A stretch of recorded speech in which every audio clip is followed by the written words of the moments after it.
not everybody's watching every Twins game. They don't have a lot of household names on their team. I think everybody acknowledged how good they were, but when you have the Tigers and the Royals in your division, some people believe the reason this team flirted with 100 wins or had over 100 wins is because they were in a lousy division.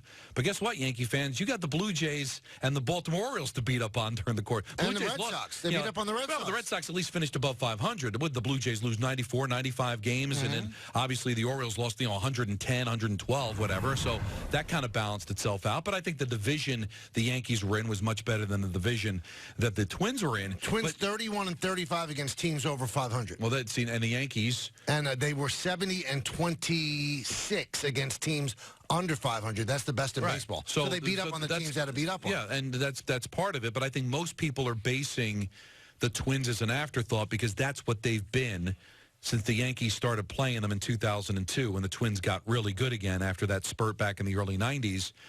That the Twins have had good teams, and the Yankees have squashed them at every turn. This is the best Twins team, I think, in a long time. So we'll see. I don't think there's going to be a cakewalk. But, as you know, by 10 a.m. on Friday, the Yankees have to have their roster in.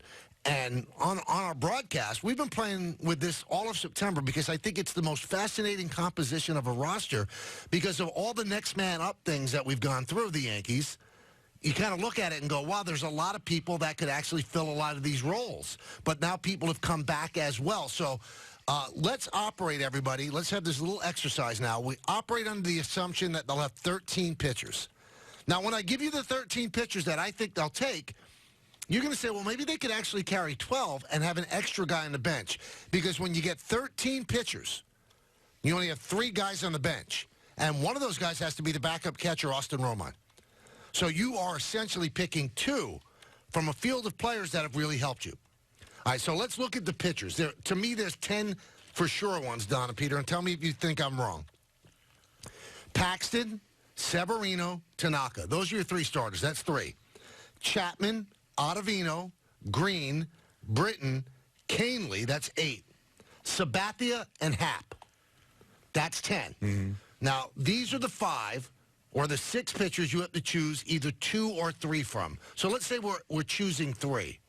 Cortez, Guerin, Tarpley, David Hale was just activated. I think that's a long shot. Sessa and Loaizaga. Here's who I think they're going to go with. Sabathia is there to get out the lefties. So is Happ. So you don't really have to carry Tarpley. So I'm going to eliminate Tarpley. Agreed. And I'm going to eliminate Hale. So now you get 3 out of Cortez, Guerin, Sessa, and Loaizaga. Loaizaga is a weapon. He's 1. Sessa, I think, is 2, in case you need a long man in a game that might be a blowout one way or the other. Then it comes down to Cortez and Guerin. I think I take Guerin. Guerin can get people out. Cortez is a guy who's more of a mop-up guy. Well, if you need 2 mop-up guys in the playoffs, you're in trouble. So I think your mop-up guy could be Sessa. Yeah, I'm going to lean on you for that, man. I can't tell you that I know a lot about those. I saw Cortez pitch a little bit lately. It didn't seem very impressive to me. So I probably would go with Guerin. But I can't say that a lot of Yankee fans have. You don't want to have big outs being gotten by these guys. Right. And if you do, then you're in trouble.